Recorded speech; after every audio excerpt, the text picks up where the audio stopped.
Hello everybody, welcome back to my channel. I hope you're all well. I hope you all had an amazing Christmas and Happy New Year to you all.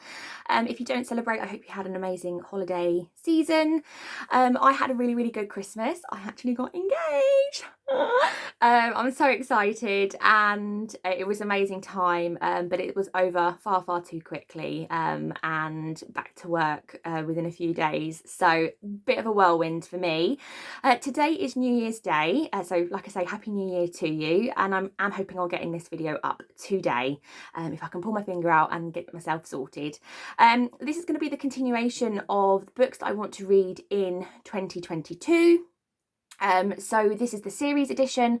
I've got a pile of books that are part of series that I've already started. These are either continuations or completions, and then I have a pile as well of books that are parts of series that I haven't started yet and series that I would like to give a go in 2022.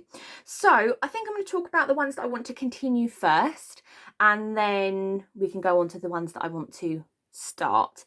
So these are in no particular order, by the way. One book that I do want to read, which I've got on Kindle, so I haven't got it physically to show you, is the final book in the Bridgerton series by Julia Quinn.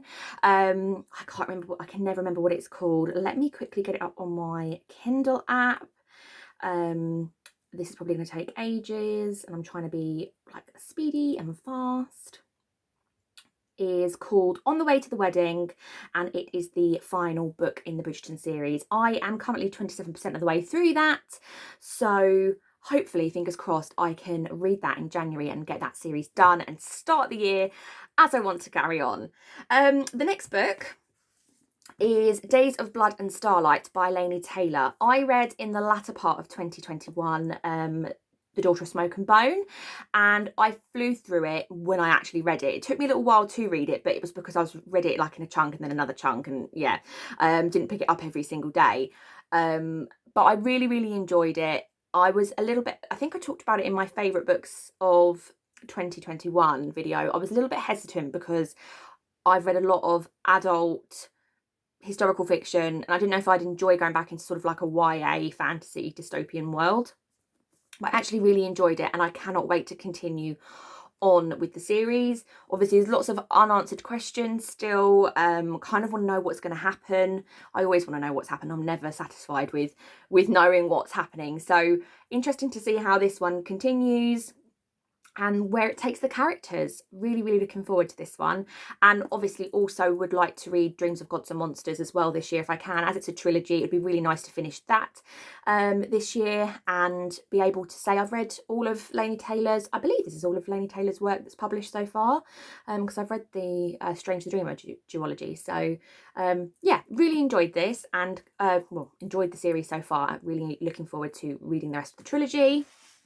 The next one is one that, again, this is a final book in a trilogy. This is Collision by Victor Dixon. I read Ascension, I want to say, for a sci-fi theme that we did on the book club, I believe. I think we did. I'm pretty sure I did.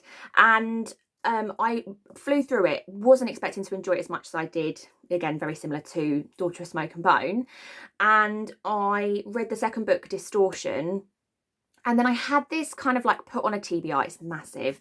I put this on a TBR because it fitted another prompt for the book club, and 723 pages. It fitted another prompt. It fitted the trick or treat prompt because this whole series has like a, I don't know if this is a spoiler, but it kind of has a bit of a trick involved, but telling you the trick would give it away, but I never ended up unfortunately getting to it. Like I say, it's quite big, and I've got a funny feeling that this one isn't available on Audible, and I've listened to the other two and really enjoyed them on Audible, so this is one I'm going to have to pick up physically and read, and obviously it's rather on the large side. So yeah, I'm looking forward to getting to this one again, then also finishing a series, which will be really good. The next one I have actually started, and I've made a little bit of progress through. This is Assassin's Quest by Robin Hobb. This is the final book in the first trilogy, the Farseer trilogy in the Realm of the Elderling. So when I finish this, again, this is massive. Let's see how many pages this is. 838 pages, you know, no biggie. So this is, again, I'm going to count this as kind of like finishing a series because this is the first trilogy in the Realm of the Elderling. Like you can see, I've made a really massive dent in this so far. I'm about 30, 40 pages through it. This is, like I say, the final book in that trilogy, and I feel like once I'm done with this, the next trilogy that you move on to is like a different part of the world. So I feel like this will feel really good as well. A sense of accomplishment. Can't get my words out today.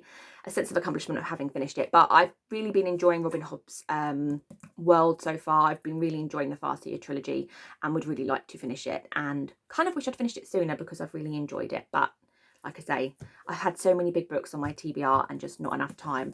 My reading's really changed in the kind of latter part of this of 2021 because I moved jobs, and before I moved jobs, I had like close to 2 hours total each day commuting, so it was great for audiobook listening. I could get massive chunks listened to, but now I literally work 10-15 minutes away, and I feel like it's not long enough to listen to an audiobook because you literally don't get enough like listened to make it kind of worth it. Does that make sense? So that has kind of meant that some of these bigger books have been a bit more of a challenge to get through. And the next one, again, is a continuation. This is The Shadow Sister by Lucinda Riley. This is the third book in the Seven Sisters series. Again, I have started this one, and I'm about 130 pages through it. And this is the story of the... which one is this about? Star. Yes, this is Star's story? I think so. And it's been a while since I've listened to it or read it, hence why I'm not 100% sure. I really enjoyed what I've read so far in the series, the first two books. Really enjoyed them. They all seem to have quite a similar structure, which I think I spoke about in my best books of 2021. So I'm not gonna race through these because, as I mentioned in that video, I feel like it could potentially become a little bit samey if you're reading one and you're reading them like back to back. I think the structure of it, these all have sort of like split timelines, or the first two that I've read so far have split timelines. It's all about these sisters that were all adopted, finding out about their history, but you have the split narrative with them trying to find out about their history, and then you have a narrative of like something to do with their history, characters to do with their history, and you kind of you learn about where they come from in their lives. So I'm gonna trickle through these. I'd like to get this series finished this year. There is a book being the final book, one of the final books being published in March, so it'll be really good to read one every other month or something, and then that should be plenty for me to get them finished. But yes, really looking forward to continuing on with this. The next one is Starsight by Brandon Sanderson. This is the second book in the Skyward. Is it a trilogy? Is it going to be a bigger series? I'm not really sure. I read Skyward, really enjoyed it. Enjoyed my first kind of like delving into Sanderson's work because I'd never read any Sanderson before. I really enjoy sci-fi when I read it, but it's one of those genres that I don't pick up often enough, and I don't know why. And I'm really looking forward to continuing on with this. We got some answers at the end of Skyward, so it's kind of, I'm intrigued to see how this is going to continue. This series is about Spencer, who her dad is kind of branded a coward because he flew away from combat, and so she's trying to go to flight school and trying to make something of herself, but kind of keeps getting branded with the same tarnish, with the same brush that her dad was, because so really looking forward to getting to this. And if you watch my next weekly vlog, you'll see that I also picked up Cytonic, which is the most recent release in this series, and I'm intrigued to read this and see where it goes. My pile's getting very big and I'm worried that you're going to see it in a minute. The final book on this section of the video of continuations of series is, of course, Go Tell Elise That I'm Gone by Diana Gabaldon. I honestly thought I would have read this already, but well, when I was like kind of planning out my reading, but actually in hindsight, I'm really not surprised that I haven't read this yet. This is the beautiful limited signed edition that Waterstones have done. I love this book. Oh, I think I've gone past the page where she's signed. There we go. I've got a signed edition. It's beautiful, lovely sprayed edges. It's a beautiful, beautiful book. I basically just decided when this came out that I wasn't going to get to it, or if I did get to it, I wouldn't have the time to really enjoy it. So I decided to put it off until I had the time to actually really enjoy it. And I'm really glad that I have, because I wouldn't have made my 2021 reading goal if I'd been trying to read this as well. So I'm looking forward to being able to read this at my own pace and really, really, really enjoy it. I'm going to take a week off in the first quarter of the year, because I've got like 6.5 days holiday to take. So I'm going to take some time off, and I'm hoping that in that time I'll be able to read this and enjoy it, soak it all up. I don't know how long we're going to potentially be waiting for the next installment, the 10th installment, which Joanna Gabaldon has said is the final one, or will be the final one. That's what she said, but we don't know if that's real or true or not, or how true that will end up being. So I'm just moving a couple of things out of my way so that I can talk about next the book series that I would like to start in 2022. Now, I'm sure, just like with my favourite books of 2021 video, that there's things I'm going to have missed off of this list, and I'm going to kick myself afterwards, but hey ho. The first one at the top of the pile, again, these are in no order, I've just picked them off my shelves, is From Blood and Ash by Jennifer L. Armentrout. I really, really, really like Sarah J Maas, and this always has been popping up. Everyone loves this, everyone raves about this, and I really like the synopsis of this. This is about a girl called Poppy, and she is a maiden, and she basically she has to live a very solitary life. She's not allowed to be touched, not allowed to be seen, I don't think, and she's never to experience pleasure, never to be spoken to, never to be touched, never to be looked upon, never to be spoken to, and never to experience pleasure.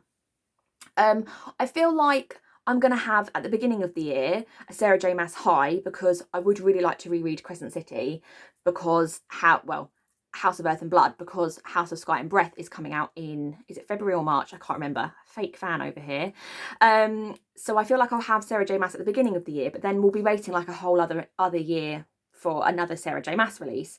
So I feel like I need to wisely read my TBR to fill in those holes that I have throughout the year of not having any Sarah J Maas. So I'm really looking forward to starting this series. I couldn't even tell you how big it is. I think at the moment there's 3 books, but there's a spin-off series. Jennifer L. Armentrout's work is quite, I see it everywhere online, and yeah, I'm really looking forward to starting this. I can't wait, but know that I should maybe try and reread House of Earth and Blood first, then let Sarah J Maas release House of Sky and Breath, read that, and then can tackle this and start reading this series kind of after that's done. Another book a book series I really want to start is Scythe. I've had Scythe on my shelf for far too long, and also I think in the midst of moving I've lost the gift note. This was definitely gifted to me, and this was gifted to me back in 2019. Gosh, this is bad, and I haven't picked it up, and I always find the synopsis of this series really, really, really interesting, and really, really want to get to it. I believe this was gifted to me, I think, by an Instagrammer, Amy's Reading Nook, because I think we were part of, in 2019, we were part of a wishlist group, and I think this was on my wish list, and she loved the series when she read it, so she like was buying it for everybody, I believe. So yeah, really interested to finally get to this. It needs to be done, and yeah, I'm looking forward to it. I'm looking forward to it, especially, like I say, with sort of revisiting some young adult but dystopia and fantasy. I'm looking forward to it. The next one as well, you're probably going to like roll your eyes at me and say that I'm not a proper reader, because I haven't read Nevernight by J. Kristoff. I don't know why I haven't read this. Again, I've had this for a ridiculously long time. I think this dates back to like YALC, going to the Young Adult Literature Convention in London, which I went to twice, 2 years on the trot. I don't know why I haven't read this. I really don't know why I haven't read this. I need to give it a go, and then if it's for whatever reason not for me, then I can unhaul. I've also got God's Grave, the second one, but I haven't got Dark Dawn because I haven't read these two, and I would want them all matching. And when it first came out, it was in hardback only. Anyway, I'm rambling. I need to give this a go. I believe this is about Mia Corvair, and I think is she an assassin or something like that? But she's trained like as a weapon. I don't know. But I really want to give it a go this year. It's a must. It's been too long. Too long. Another one that's been far too long is the Shadow and Bone series by Leigh Bardugo. The reason why I want to read this is because I want to read I want to watch the series on TV. I feel like I can't watch it until I've read the book series first. Also, they're not massive. This one's tabbed up because this was in my December TBR challenge, advent challenge thing that I did. And this was one of the books that I picked for that. They're not massive, the books. I have the rest of the trilogy somewhere. Oh, I think it's behind my chair, that's why you can't see it.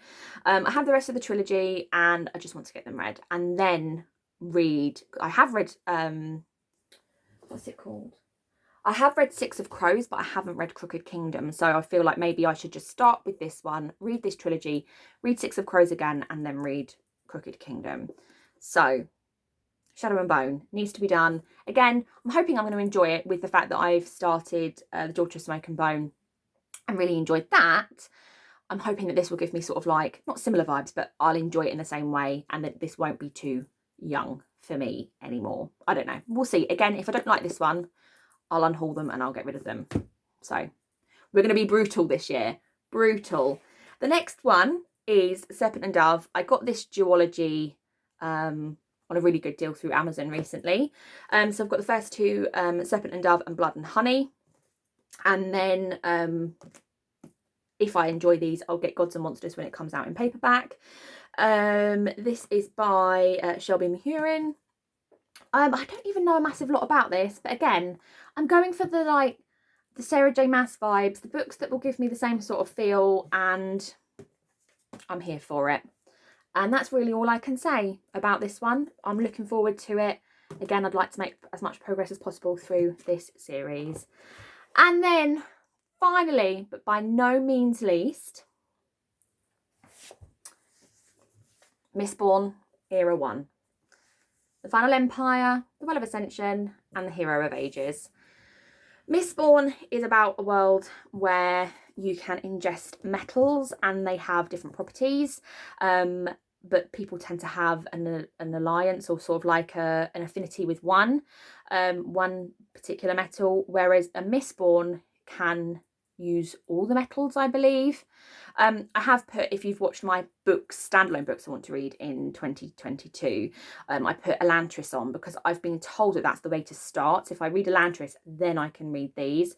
But again, these have been on my shelf for it. They normally live up here on the top because they're in their own little box.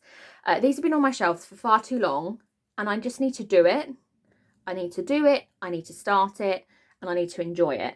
And if I don't enjoy it, I'm sure I will. If I don't enjoy it, then I don't need to carry on with the rest of Brandon Sanderson's work. But I've purposefully not bought any more Brandon Sanderson, sort of like Mistborn, or I can't even remember the names of his other series that he does. I've purposely not bought any more because if I don't enjoy this, I'm sure I will, but if I don't want to have loads of then Brandon Sanderson that is not going to get read on my shelves. Like I say, that is quite ambitious. It's quite a lot of books, and I probably have missed some things out as well, I'm sure. But I'm really, really looking forward to my reading in 2022. On the Daisy and Bee Book Club on Facebook, which I run with my best friend Daisy, in January we do a 100 book challenge, which we did last year. It was really, really, really good. I think we ended up on 230 something books by the end of the month. So basically, as a book club, we all collectively post on a thread each book that we read, and we see how many books we can read collectively as a group. We set it to 100 last year, and it absolutely went bozonkers. That's a new word. bonkers, berserk. Everyone read loads, and we really quickly upped the goal to 200. And then once we hit 200, like, let's just see how many over 200 we can get. And like I say, it was like 234 or something like that. So it was really good. So I always kind of start the year with a real like, oh yeah, like tidy up my currently reading on Goodreads, because there's a few books I've got my, got started, and get loads of books read in January and kind of start off with a bang to get my reading goal, my reading challenge going. So I'm really looking forward to get to all of these series. Really looking forward to it. And I can't wait. I always start a year so excited for reading, and it's really good. So I'm really looking forward to it. Have you read any of these series? If so, I'd love to hear about your thoughts on them. Or if you've got any of these books on your TBR and you'd like to do a buddy read, let me know. Or if I've inspired you to read some series or get some series finished, what series do you have on your shelf that you should really get finished on or continue on with? Because I'd love to hear all about it. Thank you for watching, and I'll see you all in the next one. Bye!